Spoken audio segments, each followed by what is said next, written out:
疲れ様です。アリエクスプレス爆買いシリーズ、今回はこちらになります。これは排気ファンですね。風量の調整のつまみもついています。これが840円とかでしたね。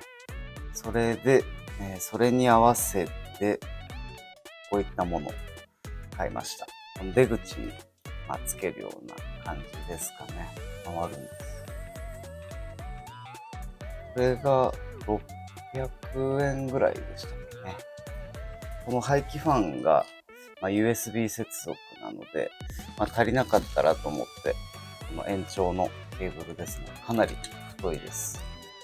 2メートルあって、で、320円でした。で、これを使って何を作るかというと、夏も終わりですけど、サーキュレーターを今回作ってみようかなと思って一通り買いました。